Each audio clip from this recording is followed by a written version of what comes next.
Okay, I'm in my car. Oops, sorry Mike. I've got my earphones on. What am I doing? I'm going to Gavin's house. He lives up there. I'm just going to drive up. I'm just making sure the mic's working all right. I've got my neutral. It's going to be difficult, this. Right, okay. There's no one coming, so I should be all right. Can you see up there? Bound to crash the car or something on the first take of the film. Oh, how have I done that? All trapped, hold on. Oh, fuck me. What a waste of film this is. Fucking hell. The cable's caught.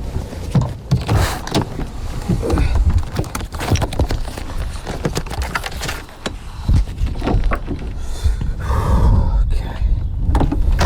There's the little car. We bought that for this job. Looking good. What's up to the exhaust?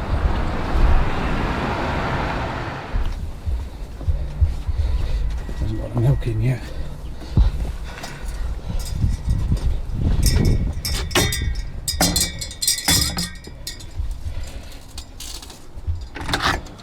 Hey, mate. Cheers. That's your milk. How you doing? I'm alright. What's happened to the car? It's fucked. Is that really fallen? Yeah. I thought they told you it was a new one. Yeah, I know, but it just fell off. It's just corroded at the back. It's really untidy, which is... You were meant to tidy up Julie up her fucking I know, mind. man, but she didn't give me enough time, sorry. I was running around, like, dropping the kids off and everything. By the time I got back, you know, fuck it. How long have you been working out of this room, Gav? About 10 years.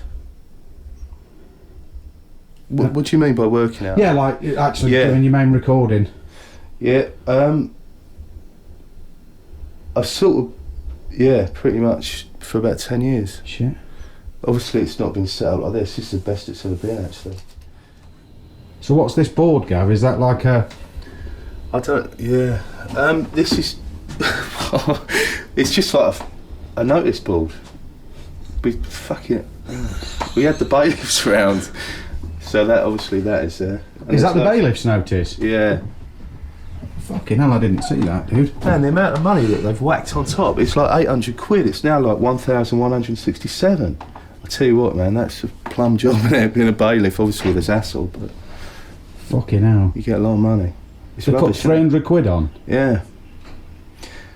So we've had that. I've got to pay that in 3 weeks. And... Is that council tax or...? Yeah, it's council tax. But Judy didn't tell me about it, so I didn't really know. Anyway, so that's that. And the other stuff is like school stuff and calendar and shit. Okay.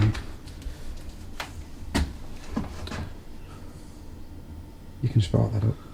Yeah, I can only smoke in the kitchen.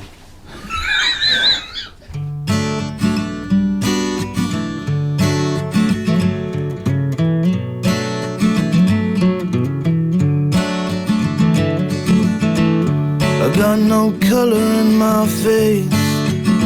I'll gather pace. I'll gather pace. I got no touch, I got no taste. I'm laid to waste. I'm laid to waste. No, there'll never be another who roams away.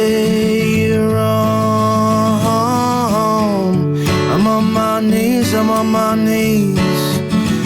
It's raining stones. It's raining stones. Oh yeah. Right. This is your kitchen? This is the kitchen, which I've had time to tidy, well, sort of tidy up. Yeah, this is a different story, innit, in here? This is probably where I do a lot of writing, especially like with Clayhill stuff and stuff that gets sent up. Yeah. Because I tend to just throw it. Not my own thing, that sort of. But it's where I write a lot of lyrics. What actually happened with Clayhill? Because obviously this whole documentary, from my perspective, all came about from turning up the day that you had that phone call. We didn't sell any records, basically. I think that's the long and short of it, and I just don't think the label had any money to keep it going, or they saw it as a sort of lost cause or whatever. I'm not sure really. So we made we ended up doing sort of like 4 records with them, a couple of mini albums, a couple of albums. So it's probably the most productive because you've been signed twice, haven't you? Yeah, I originally was Sunhouse, which didn't really last very long at all. It was like just under 2 years. Shit. Yeah, and we sort of got dropped, but we sort of got we sort of got dropped because I sort of lost it really. Yeah. And I just, God man, I was in a really awful. it's just a complete nut job. I mean, this is the whole problem now. I feel really nervous and shaky and about doing a solo thing because I haven't got the confidence. It seems really weird, you know what I mean? Because I've made records and obviously I've done a lot of gigging and stuff like that, but I'm sort of deep in the core of me, I'm just a bit fucked up.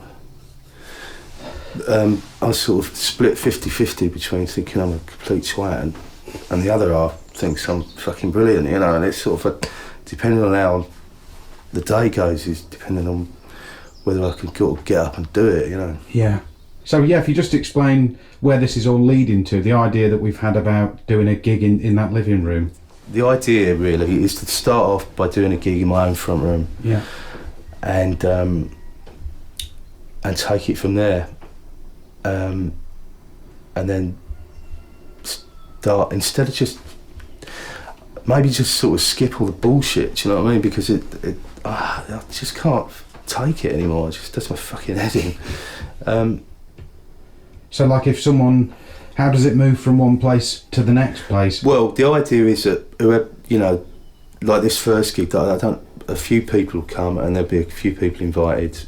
You know, it probably won't be more than about 15 or so.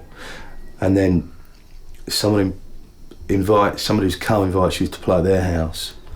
And then we sort of, you know, arrange to play at their house a month later. Could end up, you know, I don't know, in Japan or somewhere, do you know what I mean? Because someone from Japan might come to the gig and go, why don't you come play at my house in Japan? Which would be great. So the whole idea is it's like a tour of people's living rooms? Basically, yeah. So that's the idea. Fantastic. But you know, who knows if I can't do the first gig, that's not going to happen, is it? Lying awake at night thinking of all the living rooms I could have played all over the world. Because, yeah, I could have been massive in Bangkok. Fantastic. Okay, well, I'll cut it there, Gav. We'll go and try and get that exhaust sorted. Yeah, okay, mate. Yeah. Does it sound any louder? Yeah, check this out, mate. It's really loud, isn't it? I like your code. It's great, isn't it? Half a daily. Stick a pony in the pocket. I'll get you a lovely deal. I love that tune. You know that one of Funny Fools and Horses? Yeah, baby. Oh, you know what I got, man? This Christmas, the Chaz and Dave Christmas box. I'll play it when I get back. Fucking hell. Fucking calm. I've been living in Stoke now longer than I've lived anywhere. I've been here for over 15 years. But I still feel like weird. Although I don't feel weird, but I feel like set apart. So it's like living in a sort of foreign city, although I sort of feel part of it as well. Because all my kids have got like Stoke accents. How many kids have you got? Michael is the eldest, is 15, there's Jake that's 12, and Martha that is 9. They're both brilliant on guitar, the two lads. And I was, you know, thinking back to when I was that age, it just seemed like a sort of another planet and another world, you know what I mean? Actually being able to play the guitar just seemed completely alien, like it was an impossible thing to do. And no one in my no one in my family's like musical or anything, so it was only really that, I guess it was only really that everything changed for me, I guess, when my dad died when I was about 18, and I got a guitar then, and I sort of used it to, I don't know, take my mind off it, I guess. And yeah, I used the guitar and all them drugs and to take my mind off it, and I carried on taking my mind off it for like too long anyway, and fried my head. But I did sort of learn. I learned enough to write anyway, which is what I really wanted to do. Do you think that's the beginning of where your songwriting came from, your dad dying, and that depth of emotion that obviously that's, I mean, your songs seem to go right to the root, don't they? And well, I didn't. Did you never used to write before your dad passed away? Like I said, it just seemed completely impossible thing to be able to do. And then because I was such a late starter, I didn't actually realise that I could sing till I was about 22. I mean, it was when I don't know, when we first moved up to Stoke and we first met, I think, I was about 21, and it was then, only just then, that I realised that I could actually sing. And I wrote a good song, and that's the sort of first time it happened. But up until then, I didn't really, I don't know. I was really rubbish. There was a point when Judy was better on the guitar than me. She could only play about 4 chords. Anyway. But yeah, I reckon that's where it kicked off from. I thought, you know, the thing is though, I don't know. There's sort of another place music does take you. You know, it's sort of, I don't know. It's the only thing like it. Well, for me it is anyway.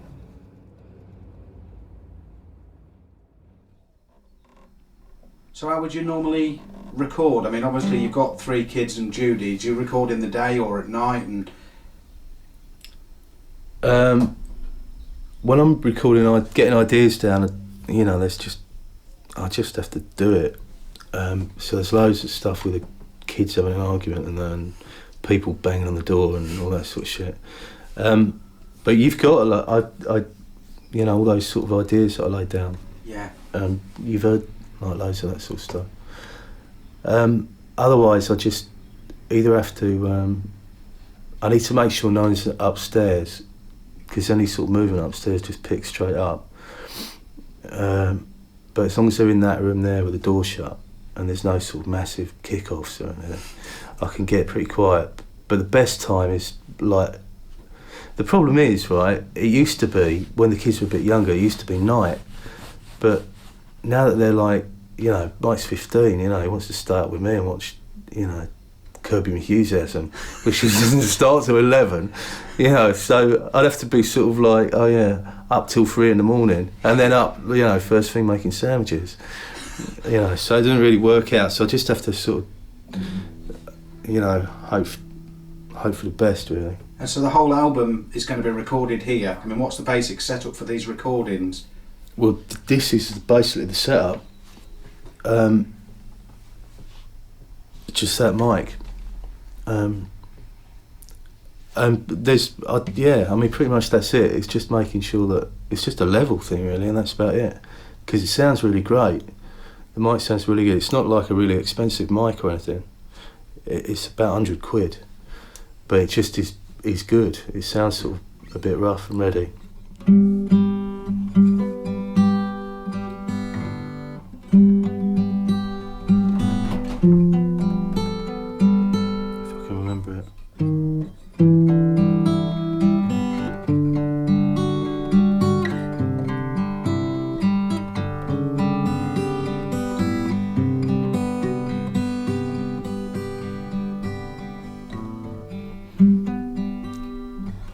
So now you come and claim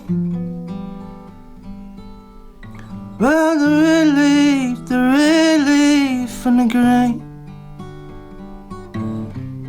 There's part of me between veneration.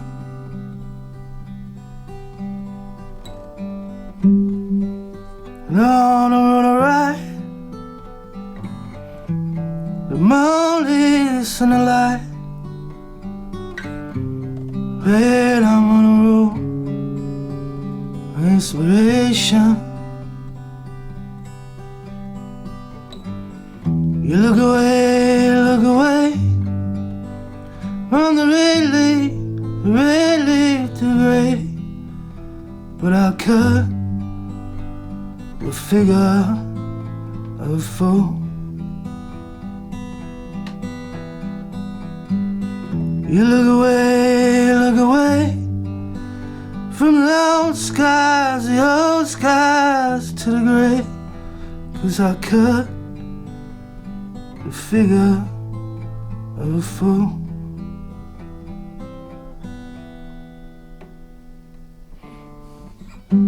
That's about. I've not finished writing it yet. Well, in fact, I haven't really written it at all, apart from that look away bit. That's beautiful, honestly, man. That's absolutely beautiful. So, where are we off to today, then, Gav? Obviously, we both know, but yeah, we're off to the place where we first met, which was Alton Towers, and well, around that way. So we're off to Alton, and Cotton, I think it's called, where we sort of first, because people don't believe it, but we did actually, you know, used to work at Alton Towers, and that's how we sort of started hanging out together.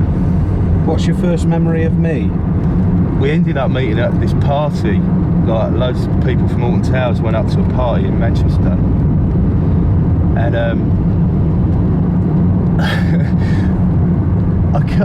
I can't remember the exact thing, but it was skinning up or something, and then we sat out in the garden, and I was like, "All right, mate," and you were like, "All right, mate," and I was like, "Is this guy taking the piss, or is he genuinely from where I come from?" So everything I was saying, you were going, "Yeah, do me a favour, knock it on the end," know what I mean?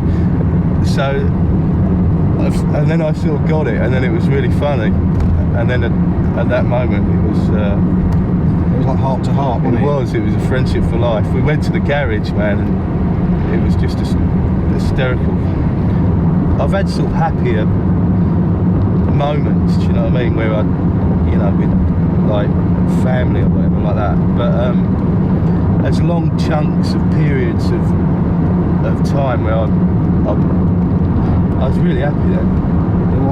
It was great. It was really, really simple. It was like my life was pretty much working doing the chips at Alton Towers, getting really mashed on hot knives, and living in a caravan, you know, and hanging around with you and just having a crack. I was in She Talks to Angels at the time, and I remember, as you do when you're 17 or whatever, think, you know, I'm going to conquer the world. And that was around the first time I ever saw you play one of your songs. I can't remember what song it was you played, but I remember it being in Midge Ogilvy's kitchen. He had that beautiful house, didn't he, up Highwood Road? Yeah, yeah. That was within that week, I think. And I mean, I've probably said it in the press a few times, but I remember that when I saw you play that time in that kitchen, I was like, you know, that was what basically made me decide that I was never going to be a musician. So it was probably the best thing that ever happened to me, to be honest. Yeah, it was right there. You see where that caravan is there? Yeah. That's where our van was. That was definitely where Was it your mum's caravan? It was a mum's caravan, and it was, fuck it, where am I going to put the car here? Pull up on there, Gav. Just on that bit of ground.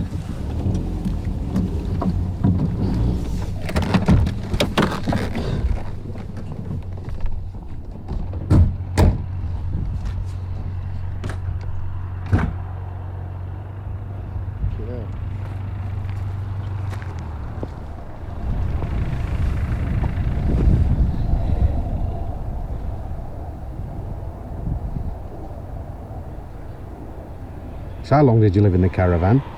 It's about 8 months, and I don't know, man. It's weird, really. Was sort of really naive then.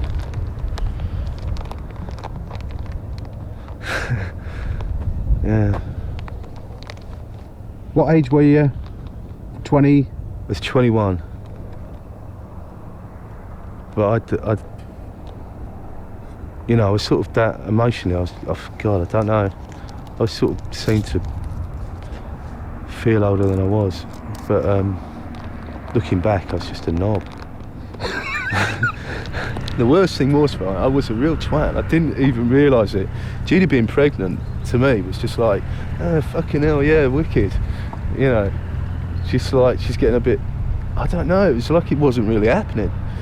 She'd get a little bit of a bump and then it'd get a bit bigger, and but I remember I was such a lazy twat. We had her like a portaloo. She was fucking about 7 months pregnant. I used to just be sitting in the fucking caravan with the fucking hot lights going, getting really fucked, and I'd see her like walking up, emptying the fucking toilet. Really fucking big. And I'd be like, oh, it's really good for her, man. She needs it for labour. Fucking what a twat.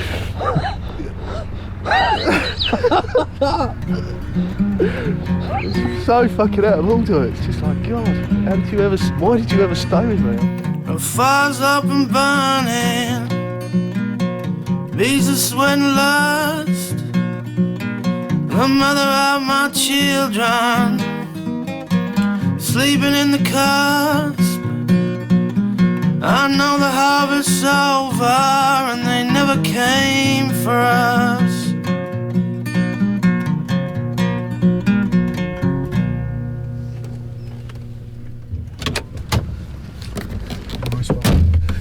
That was quick. I know, man.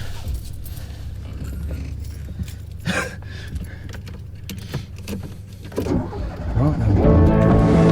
Oh, fucking hell. I knew you were going to think I didn't. I don't know how to do the fuck. What the fuck? Fuck. Shane. What have you done? How did you fucking get up? What? Oh, come on, where's the fucking button for the hazards? Fuck. I did. Is that it? Oh, yeah. You fucker.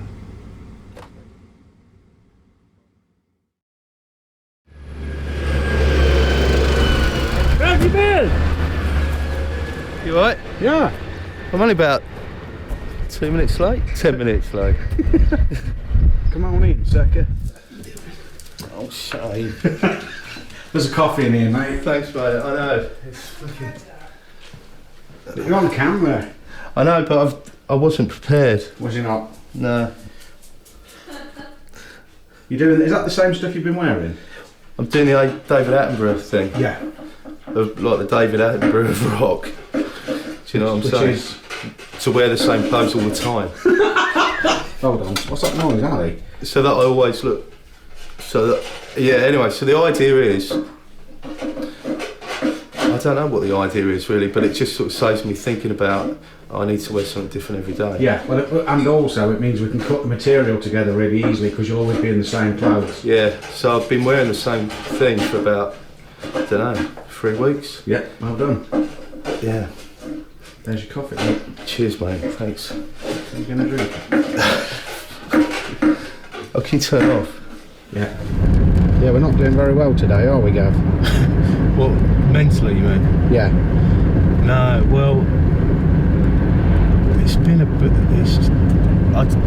I'm not sure whether it's just the build-up for me, whether it's the build-up to doing this gig, but I just fucking have gone all right.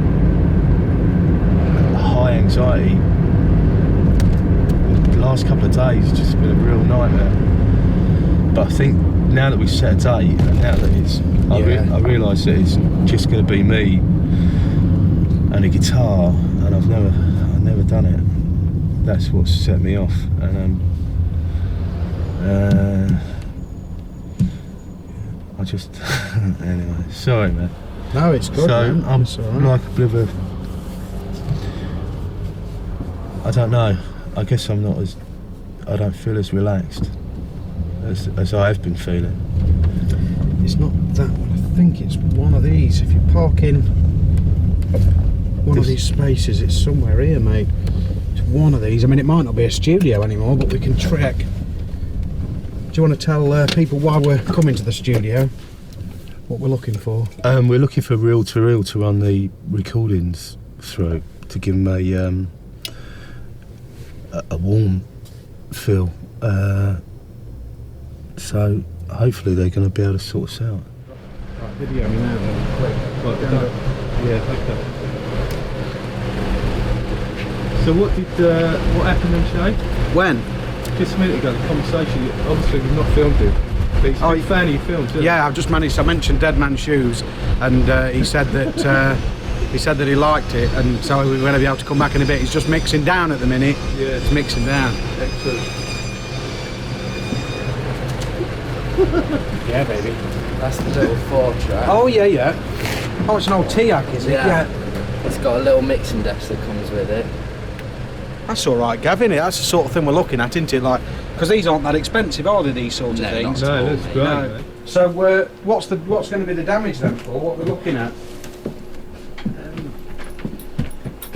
It's going to be best to cut down price, because this thing's on a tight budget.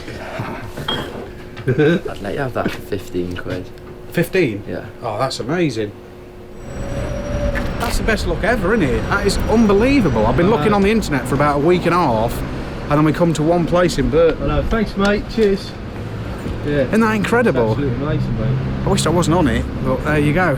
No, you look wicked. I don't. I've just started training, like so. Very photogenic. Really? Dirts your arm, doesn't it? It really, my arm's back. Can you imagine how I was when I did that 14-minute take in the kitchen? Yeah. How long can we go Am now? I even on that? Like 20 minutes. Yeah, that's since we started. Oh, right. Don't get me cut. Anyway, it's not longer than mine. Where's it? Oh, please, mate. Yeah, hold that. Just tell me how to press. Fucking. Hailing the streets of sorrow, a view below. I watch you button up your coat, turn your collar and then go.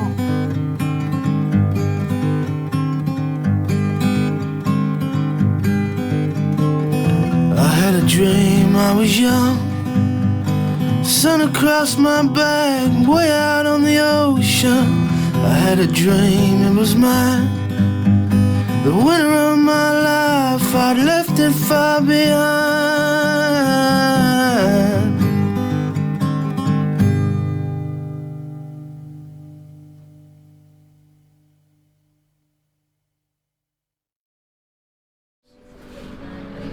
Hey, brain cake. Hey. Hey, mate. Hey, it's the boys. Go on. Go on, you alright?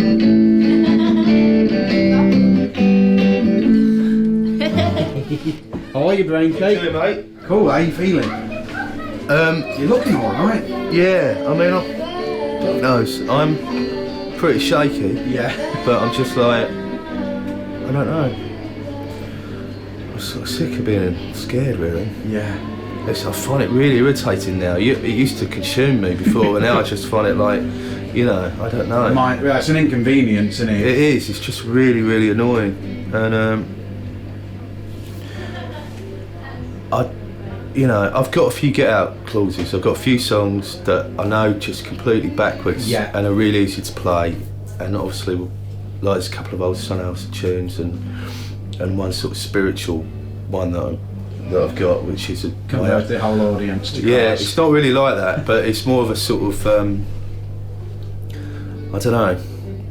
Anyway, so it's good. I should be alright if I completely, because the thing is, I just can't feel my fucking hands.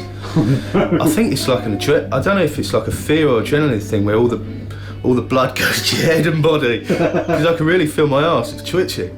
But that happened when I got married to Julie. I couldn't feel my hands. Shit. But my arse was twitching. You could I could feel it like going, and it was actually like lifting up and down like that. Oh man, I don't need to know that. Really. Yeah, no, totally. Yeah. Okay, just find a space. Obviously, smaller ones at the front. You can sit on the floor. Sit on the floor, yeah.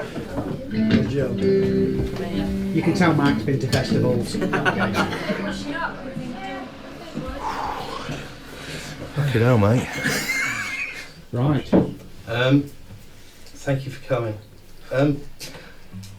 I've never ever done a gig on my own before, and basically it's because I sort of fried my head on drugs when I was younger, and it's turned me into like Shaking Stevens. So I am absolutely fucking shitting it actually, but I'm gonna fucking try. But you know, yeah. Anyway, so I'll just thank you, son. Okay. So I'm gonna. The problem is, what happens, right, is I can't actually. I get nervous and I can sort of sing and everything, but I can't feel my hands, so it's difficult to play. But I'm gonna try. So you'll have to bear with me. After a few tunes, I should be all right.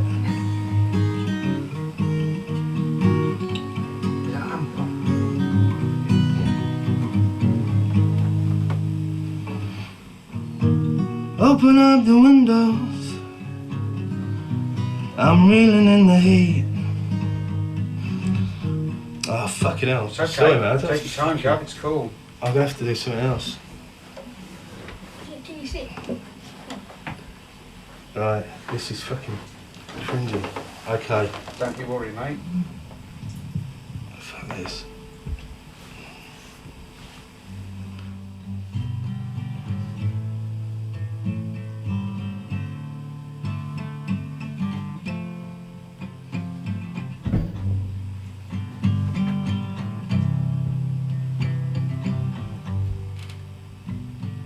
The city lights flick to display. Bang, there goes another day. The believers in the basement, they are singing songs about a way to be reborn and regenerate. But none of this communicates to me.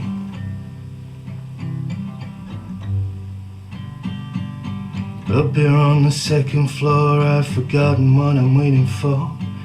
A friend, a brother, mother, woman, maybe. But I have all these in this soul fate, emotionless and considerate to me. And it's a hard song, a hard song. It's been beating on my back. It's a hard sun, it shines its light on me. It's a hard sun that's been beating on my back. It's a hard sun, it shines its light on me.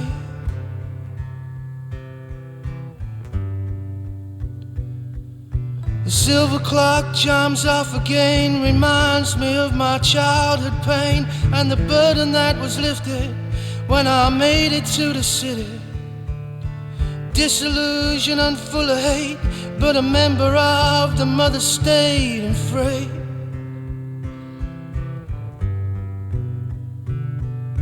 At empty walls I sit and stare, I sense a feeling in the air. In the throes of thought I wonder, can I make it on my own? But deep down in my heart I know that I ain't never ever going home. And it's a hard sun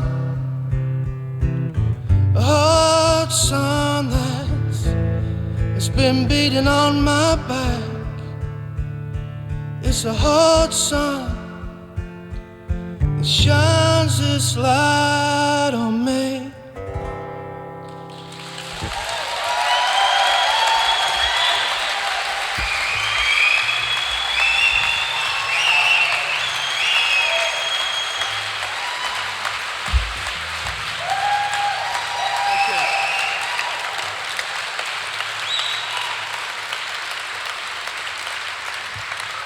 Thank you very much. So we were going to go off and then do an encore, but I think we're just going to stay on. So, yeah.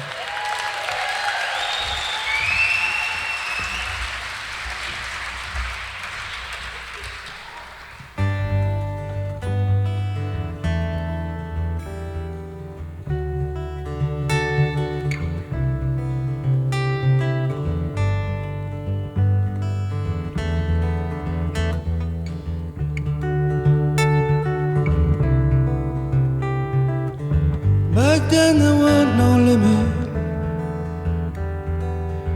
Back then there weren't no swerve. The earth was ours and all that's in it,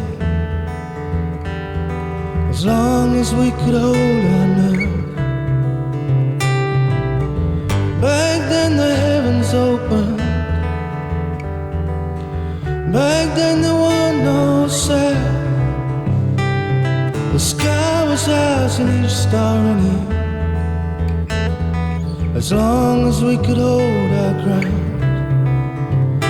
We were wild, wild, and that's our nature. From the tip to the sail around.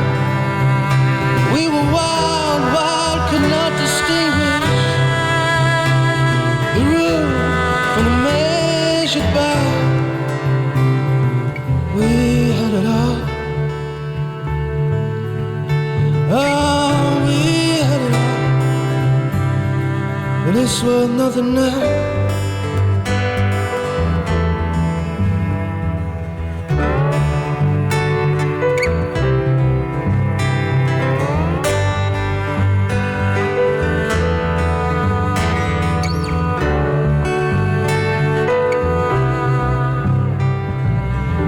Back then a fortune rolled in. Plastic, but it felt like coin. The earth was ours and all it offered, and every single star was joined. We were wild, wild, and that's our nature. From the tip to the sail around. We were wild, wild, could not distinguish the marks from the wavered bow. We had it all.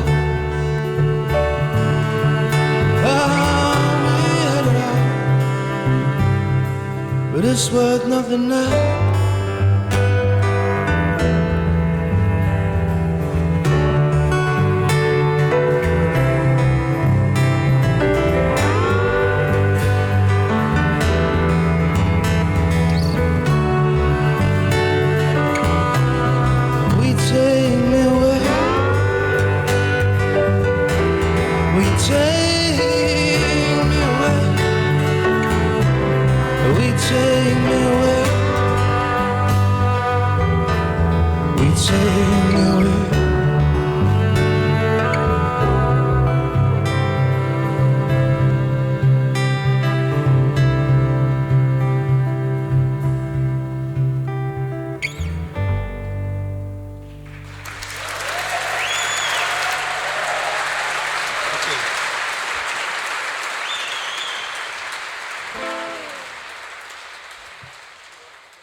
We ain't over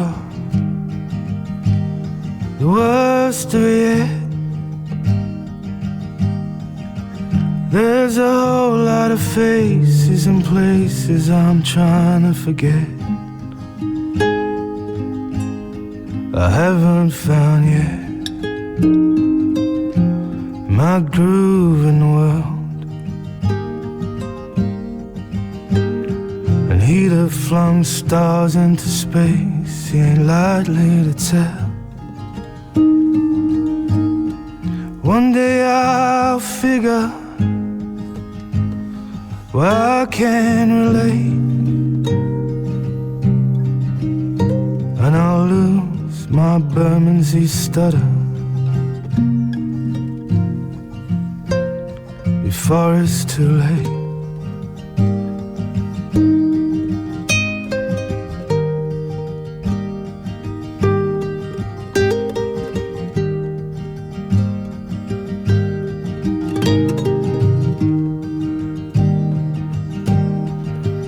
I'm alone